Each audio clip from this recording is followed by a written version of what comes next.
Hello, magandang araw sa inyong lahat. Medyo break muna tayo sa mga multo, sa mga ghost hunters, tsaka sa psychics. Dito muna tayo sa dito sa mga issues na kumakalat sa Facebook. So, umpisahan natin dito sa unang issue. Panoorin muna natin yung video ha. Nung una hindi ko pinapansin to, pero may nangyari palang malupitan dito sa issue na to. Panoorin natin to. Eat ice cream. Mm. Uy, hindi na makita anak ah. Gusto mo rin? Pabili ka sa mama mo. So yun yung issue, no? Yun yung issue na na kumalat. Yung maliit lang na clip ng video na yun. Nung una, pag pinanood mo, nakakatawa. 'Di ba? Until such time na ma-realize mo yung gravity nung video na to kahit ilang segundo lang. Kasi dun sa video, mga kababayan ko, ito ha, yung anak niya kasi, 'di ba, kumakain ng ice cream. Siguro binivideo. Ang intention niya hindi naman talaga mamahiya eh. Ang binivideo niya yung anak niya lang. Syempre for the memories na kumakain yung anak niya, kumakain ng ice cream, 'di ba? Ginagawa naman yun ng mga parents eh. Pag halimbawa nagpi-play yung anak nila dyan sa lugar. Then, suddenly, may lumapit na random na bata. Nung lumapit yung random, sino ka? Gusto mo? Pabili ka sa mami mo. Diba? Ginano niya yung bata eh. Gusto mo, bumalik uli yung bata oh. Nung sinabi gusto mo, parang napahiya yung bata eh. Well, okay lang naman yung ganyan kung halimbawa yung bata na isang pinahiya mo ay siguro pamangkin mo, no? Halimbawa, ito anak mo din pamangkin, parang niloloko-loko mo. Or, halimbawa, parehas na anak mo yan, tapos nagbibiruan kayo. May mga ganong situation eh. Or parehas mong pamangkin yan. Basta, may time na nagiging funny yan pagka binibiro mo. Ako, nararanasan ko naman yan eh. Ganyan din ako sa mga pamangkin ko eh. Pagka halimbawa naglalaro ako ng sa phone, tapos lalapit yung pamangkin ko, sabihin ko, "Kang dito, pabili ka sa nanay mo." Ginaganon ko rin. Although na hindi naman harap-harapan yung sa nanay niya ha, nung buhay pa yung kapatid kong babae. Yung parang wala lang, diba? Parang nag-aasaran lang. Pero ito kasi stranger to eh. At hindi ka kilala nung bata. Parang ang message na pinaparating mo sa bata, napaka-rude naman ng mga tao sa mundo. Pwede magdulot kasi ng ng trauma yung ginawa mo eh. Parang matatakot na yung bata mag-approach instead na maging friendly. Parang yun pa yung magiging dahilan kung bakit magiging introvert yung bata. Siguro, dama ko naman na hindi niya naman intention yun, Kaya lang sana, hindi niya na pinost sa internet. Sa bagay, kung ang intention mo, wala lang naman talaga, Pag pinost mo, kaya lang, syempre, nag-viral pa. At maraming nakapansin ng hindi maganda yung nangyari. May mga sensitive na tao na nakakita na hindi maganda yung nangyari. Pero kung tutuusin, wala namang masama dyan eh. Sa totoo lang, kung papanoorin mo yung video, wala masama. Nagkaroon lang talaga siya ng gravity dahil naramdaman ng netizen yung pagiging, kung ikaw yung parents ng isang bata, ayaw na ayaw mong gaganunin yung anak mo eh. Yung mapapahiya ng ganon. Siyempre, bilang magulang, mapapahiya yung bata eh. At masasaktan ka nun kung sa anak mo nangyari. Hindi lang maganda kasi yung Then ito pa yung malaking pagkakamali. Instead na mag-sorry ka dun sa ito yung nangyari, may mga nag-comment, hindi mo pa dinilit nung marami nang nag-bash eh. Ito pa yung isang comment mo, oh.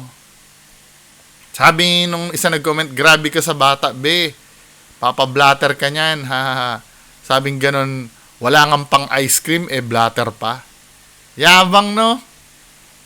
Yabang nung, ano, hindi naman, ba't mo husga na walang pang ice cream? Siyempre, nung time lang na yun siguro, hindi lang nabilhan. Hindi lang nabilhan siguro. Medyo hindi rin nag-iisip si kuya eh. Then, ayan, no, yung, ito na yata yung, magulang. Sabing ganun, help! We're looking for the whereabouts and address of a certain Nico Meneses and Jen Nicole Te, who posted a video including my 4-year-old son, 7, whose video is going viral without our consent. Any leads for the complete address will be greatly appreciated for child abuse and cybercrime lawsuit. Email us, blah blah blah blah. Yan ang email. Di ba yari? Marami kasing nakakita, napahiya talaga min eh. Then ito na ano, ayan, humingi na ng tawad ito. Ito na yung sinasabi ko, huli na ang lahat min eh. Asawa ni Nico Meneses humingi. Sino ba yung asawa na? Celebrity ba asawa nito? Parang hindi ko naman siya kilala. Asawa ni Nico Meneses humingi ng tulong sa netizens. Ako po ay taos-pusong humihingi ng patawad sa lahat ng tao na nasaktan sa video na pinost ng aking asawa. Sa totoo lang po, mabait po yung asawa ko at walang kaaway. Na-misinterpret nyo lang po yung video na pinost niya. Kahit na, di ba? Hindi naman porkit mabait ka, mabait ka na forever eh. May mga tao, may mga time talaga na nagkakamali ka. Diba? Hindi ko naman sinasabi na bawal siyang magkamali. Kaya lang, syempre, pag marami ng nakaramdam na mali yung ginawa mo, at lalo nang sa tingin mo din ay alanganin din yung ginawa mo, gumawa ka na ng move. Yan o, sabing ganun.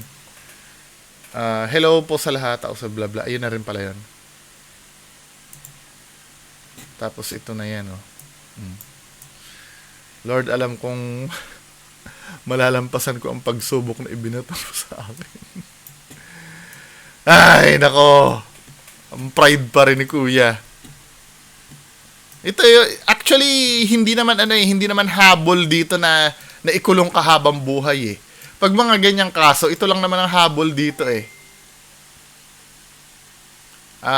Yan lang naman eh. Yung ito, justice na to eh. Yung ma-post lang ang picture mo na ganito. Justice na yan eh. 'Di ba? So, paano yan ngayon, men? 'Di ba? Nakakahiya, no? Kasi naman eh. Sa bagay, kung talaga hindi mo naman talaga sinasadya, kaya lang, syempre, kailangan mong pagbayaran yung consequence ng ginawa mo. 'Di ba? Hindi naman pwedeng laging nakakalusot ka na lang. Syempre, kailangan mo rin matuto. 'Di ba? Alam ko din naman na hindi mo sinasadya kasi parang hindi naman intention na video mo talaga yung bata eh. Kaya lang, ang taas pa rin kasi ng pride mo. Next issue. Next issue. Ito naman, ito nakita ko, nadaanan ko to sa sa posts. Sa mga posts na dumadaan sa wall ko. Ito ay pinost ni Maglente Quijado Richard. Sabing ganun dito, habang kumakain ako, patingin-tingin siya, halatang gutom, binigyan ko sana ng barya. Binilhan ko na lang ng lugaw. Plus 10 tayo sa langit. So ito, pinost niya, no, na tumulong siya dito. Nung unang nakita ko dito, sa totoo lang, nabwisit ako talaga. Hindi ako yung mga ganito, men, parang, ano ba yung point mo dyan? Parang, hindi, dating kasi sa akin talagang pinapakita mo sa mga tao na nakatulong ka eh, na naka-ano ka eh. Hindi naman ito, inuulit ko or kinaklaro ko pala. Hindi naman masama yung ginawa niya. Hindi masama yung ginawa niya. Kaya lang, syempre, kahit ako, aminado ako sa sarili ko, nabuisit ako nung nakita ko to. Parang, ine-exploit mo kasi ito, men eh. At nakuha mo naman yung gantimpala mo, nag-viral naman. Pero yung ipagkalat mo na, di ba? Pero to be fair dito, nagbunga naman to ng nagbunga naman ng maganda yung ginawa niya. Yun na hindi ko naman madideny dito sa ginawa niya. Pinost niya to, di ba? Na natulungan niya daw. So, pero nagbunga naman ng maganda. Kasi nga, yung napicturean niya, may naghahanap. May naghahanap na kamag-anak. Matagal na daw na nawawala. Ayan o. So, sabi niya dito, maraming nagagalit dahil nagpicture pa daw ako sa pagkain ko sa kanya. Ayan pala, ang way ginamit lang ako ni God para makita siya ng pamilya niya. Sana makita, excuse me, sana makita niyo po siya para di na po siya pagala-gala at nagugutom. Eh, doon to, kung totoo man to, kung totoo man to na, na, excuse me, kung totoo man to na nakita siya doon sa post niya, di okay. Pero once na malaman na ito ay drama nyo lang, tingnan natin profile nung Desa Soriano San Diego. Tingnan nga natin yung profile nito ni Desa Soriano San Diego. Pag ito ay dami account, yari ka ha. Desa San Diego.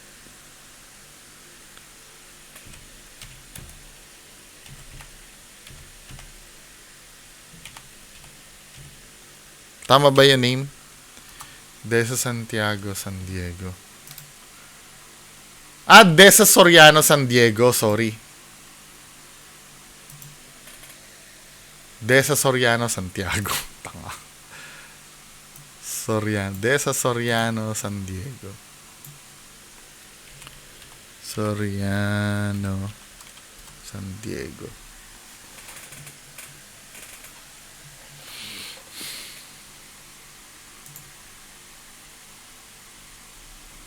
Mukhang legit naman. Mukhang legit naman yung account. Desa Soriano San Diego. Meron siyang 5.2k followers. Mukhang vlogger din to si ate ah.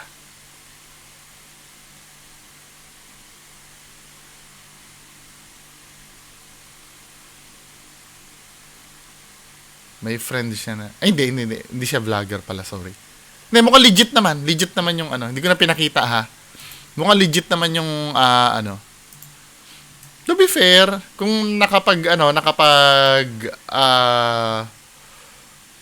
nakadulot na maganda yung ginawa ni Kuya, okay lang naman. Pero yung ito ha, tutol pa rin ako dun sa yung pag-post niya. So ito yung video niya, panoorin nga natin. Magandang araw po sa inyong lahat, no. Ako po yung nag-post ng na kagala-gala na lalaki na biglang lumapit kasi parang nagugutom, pinakain ko yun. Pinost ko sa sa Facebook ko. Kasi usually pag kami mga ginagawa naman talaga ako, nagpo-post ako. Saka wala. Hindi ko na makakalain na may mga mag-react, marami may magugustuhan, may mga magagalit. Kasi ang ko lang dun, wala lang, basta lang nagpo-post lang ako ng mga ginagawa ko. No! Yung hindi ko expect na ganun yung No, hindi ako naniniwala. Kaya ka nga nag-post nagbabaka sakali ka na na mag-viral yon. Kasi kung halimbawa kung magpo-post ka, hindi naman personal, gusto mong i-share sa iba yon, 'di ba? May intention ka na mag-viral yon, kahit pa sabihin mo na hoping ka na mag-viral yon. Basta nag-post ka. Pag nag-post ka sa social media, nasa isip mo, gusto mo mapansin ng tao. Hindi ka magpo-post doon kung ayaw mong mapansin ng tao yung ginawa mo. Common sense lang ang gagamitin natin. Katulad ko, halimbawa, nagpo-post ako ng videos dito. Sino ba naman YouTuber ang ayaw na may manood sa kanya? Huwag kayong plastic na maaring hindi nyo priority yung views, pero kaya ka nag-post sa social media dahil gusto mong may makapanood or may makakita. Ganun lang naman yun. Ano pang sense ng pagpo-post mo kung ayaw mong makita yung ginagawa mo? Huwag mo sasabing wala lang. Pero wag ka namang at least kahit papaano naman, yung ginawa mo may resulta naman. Pero wag na tayong mag-bullshitan na hindi ko naman yun, 'di ba? Hindi ko naman hangarin yun. Yung mga ganun, men. Ano ba 'yan? Wag na 'yan. Wag na yung mga ganyan. Wait, abangan nyo, magpa-poverty porn din ako siguro. Pagdating, sinasabi ko na, baka sabihin nyo, ba't ikaw, baka mag-poverty porn ako sa mga susunod na baka lang. Na madaming mga mag-react. Saka hindi ko alam sa kanila, yung ibang mga nagagalit ko, ano yung hugot nila, kung ano yung kinagagalit. Kadalasan yung sasabihin, inggit lang eh. Pero hindi eh, may mga times kasi na minsan nakakasura ng panoorin yung ganyan. Or tingnan yung ganyan, yung pinakain ko siya, tapos pipicturean mo, no? Mas maganda pag nagva-viral, yung hindi ikaw ang, nagpicture. May nag-post lang sa'yo, or yung tinulungan mo, yung nag-post sa'yo. Yun, pwede. Pero yung ikaw magpo-post, kasi sa gusto mo, buhat bangko talaga yung ginawa mo, men, eh. Kahit nagresulta ng maganda. Buhat bangko pa rin. Kumbaga sa halimbawa, may tinulungan ka na re-rapein, napatay mo yung rapist. Kahit pa naging maganda yung kinalabasan, ka pa rin? Nakapatay ka pa rin? 'Di ba? Yung issue nakapatay, saka mo na lang ma-justify na maganda yung ginawa mo kung may intindihan na ng tao. Pero sa mata ng tao at ng Diyos, nakapatay ka pa rin. Pero understandable naman yung ginawa mo. Pero dito kasi sa bagay, mali din yung analogy ko, Yung kaya ka nakapatay ng rapist kasi intention mo talagang iligtas yung nire-rape. Pero dito kasi, tatakbo yung tulong mo kahit hindi mo pinost eh. Tsaka hindi mo naman, ang unang intention mo, makita lang ng tao na mabait ka. Hindi para makita yung nawawalang tao na yon. Okay lang sana nag-post ka, sino po ang nakakilala sa kanya? Baka kamag-anak. Yun, pwede. Pero hindi naman yun ang intention mo eh. Ang intention mo talaga, ma-recognize ka kasi yung mukha mo nandun eh. Habang pinapakain yung pulubi eh. Hindi ko sinasabing mali yung ginawa niya. Hindi ko sinasabing mali. Lang talaga, parang napaka-off lang talaga. Kaya nga binibigyan ko din naman ng credit na dahil sa kanya nakita ng kamag-anak. Sige, binibigyan ko na. Pero kahit na anong sabihin mo, pangit talagang tingnan sa akin ha. Sa iba, kung nagugustuhan nila, di kayo. Pero sa akin, yung buhat bangko, kahit kailan hindi maganda tingnan sa akin. Kaya nga, sinasabi ko sa inyo, kung magpa-poverty porn ako, halimbawa magpa-poverty porn ako, nakamaskara pa rin ako eh. Kasi ayoko makilala ako, men eh. Naks. Pero ganun pa rin yun, makikilala pa rin ako sa Bungo TV. Pagka, halimbawa yung, wala kang makain. Ito na yung kakainin mo.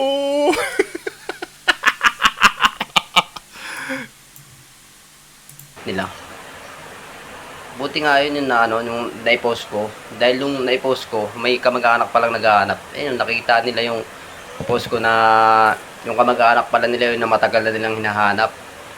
Ngayon, ayun, kachat ko sila, kausap ko yung mga pinsan, kapatid, na naghahanap kasi tinatanong nila kung saan ko nakita yung yung lalaki. Pero pasensya na doon sa mga nagalit, sana wag po kayo magalit kasi yun naman maganda. 'Di ba? Yun naman ang maganda. Kasi most of them, yung mga nagagalit siguro sa fed up na sa mga poverty porn na na nangyayari sa Pilipinas. 'Di ba? Oy, joke lang yung yung poverty porn ko ha. Baka mamaya kasi i-bash nyo ko pag nagganyan ako eh.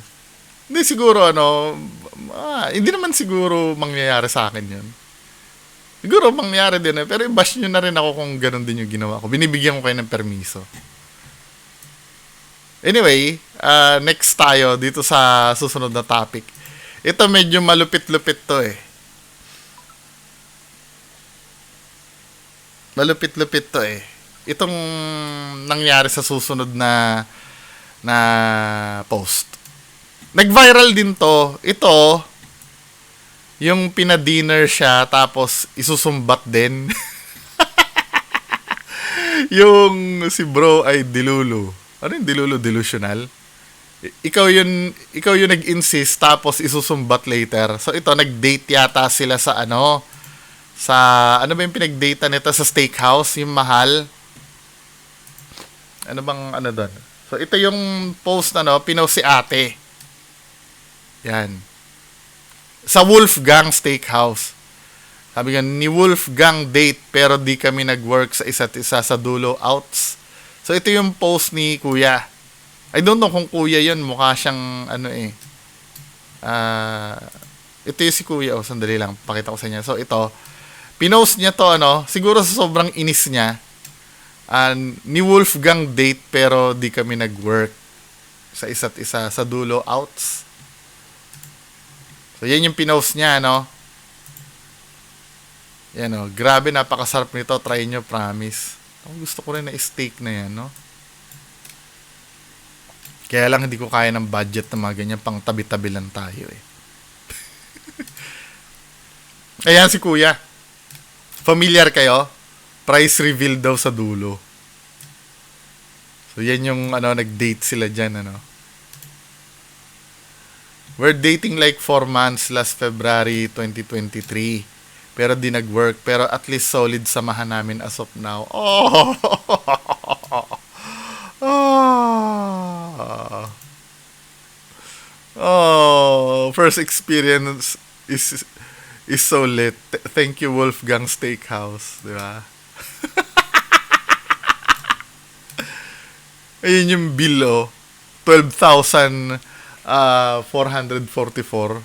So, napabayad siya ng porterhouse for 8,000 porterhouse. Ano ba yan? Wagyu ba yan? Grilled tuna. Pambihira. Kayang-kaya kung anuhin yan ikain yung porterhouse na yan sa halagang 1.5.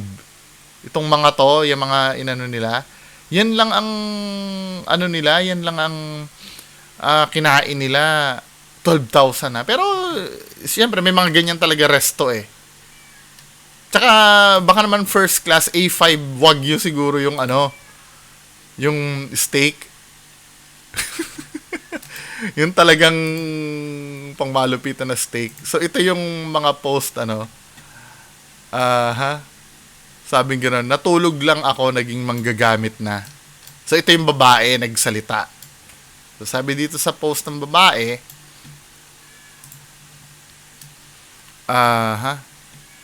I can provide for myself. I don't need anyone. Kilala ako ng family ko. Kilala ako ng family and close friends ko na ganyan ang mindset ko. Wala akong ginagamit na tao. Before he did that, kinlear ko sa kanya na friends lang kami. Since I'm graduating and studies first, si ante. Pero halimbawa, paano kaya kung gwapo yung yung nagganyan, friends pa rin kaya. At naiintindihan niya yon. Ginawa niya yan dahil hindi ko sinabi, kundi dahil mahal niya daw ako. Never ako nagpaasa ng tao. Alam niya yan. May usapan na kami ni Celirio. At clear ang intentions namin dalawa. Kaya nga hanggang ngayon okay ang samahan namin. At wala siyang tanim na sama ng loob sa akin. We are not dating. Oh, shit.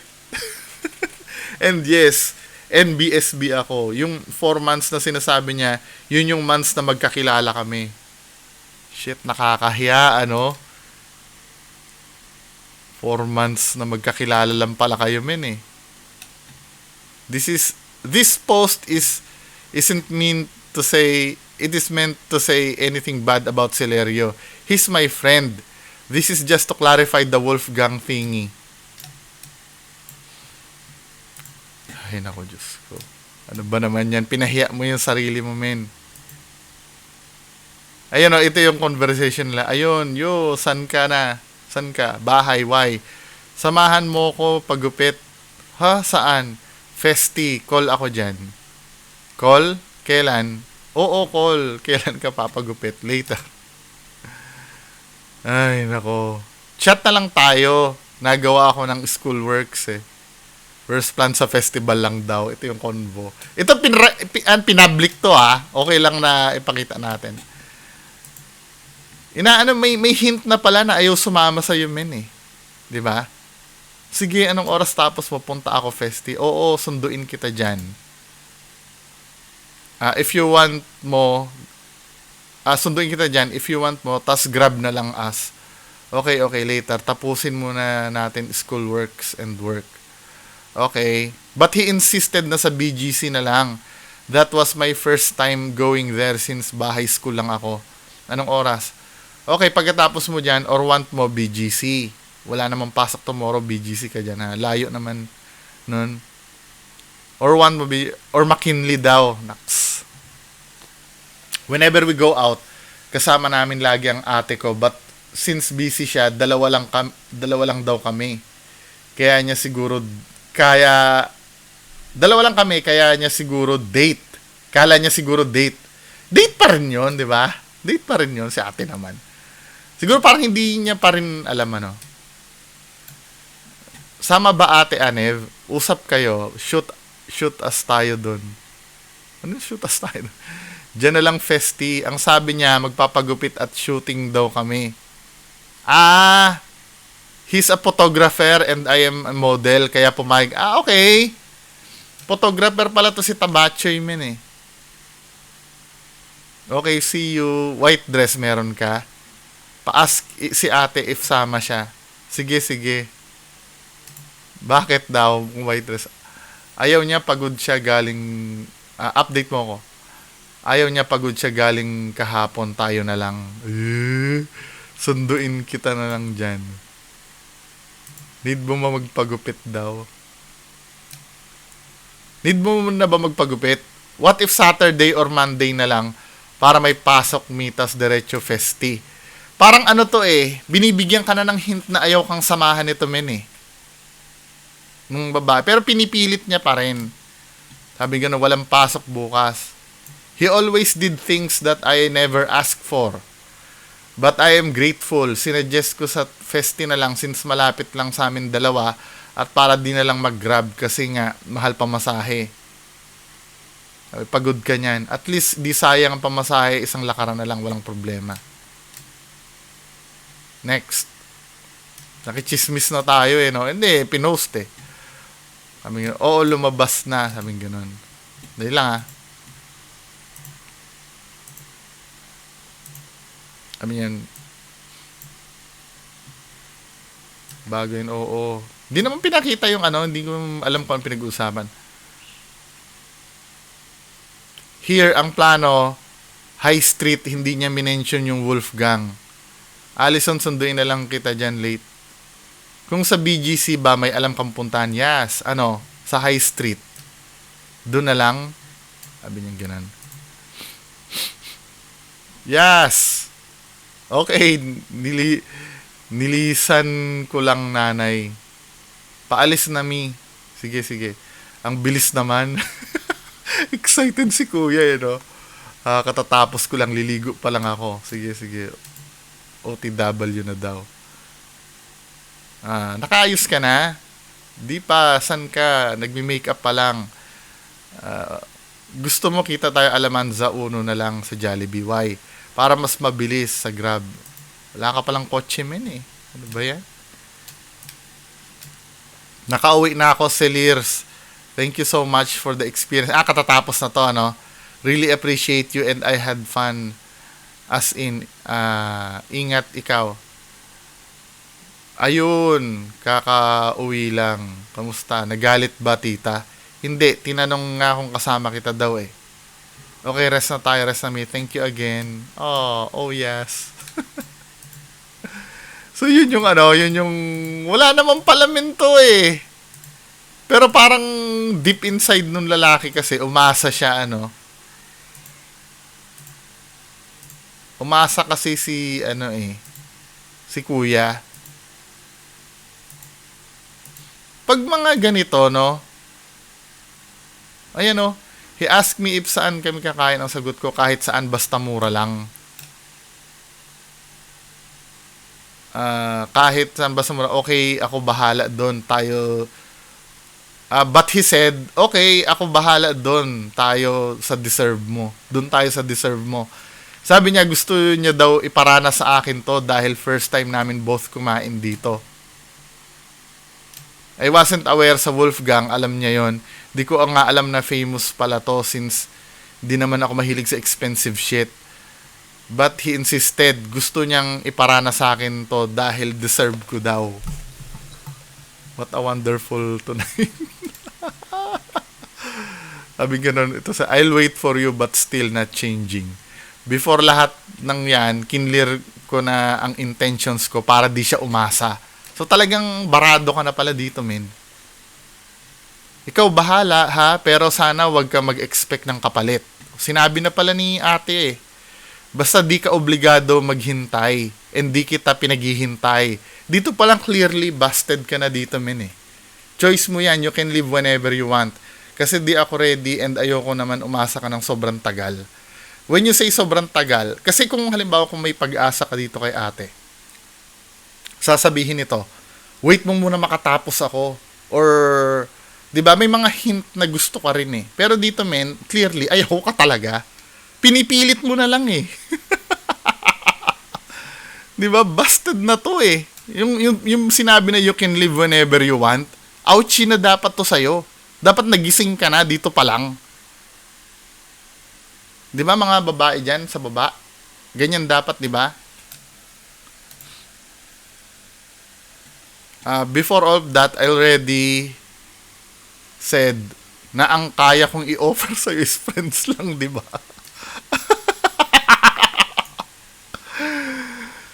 Ay, mare-reject na naman ako.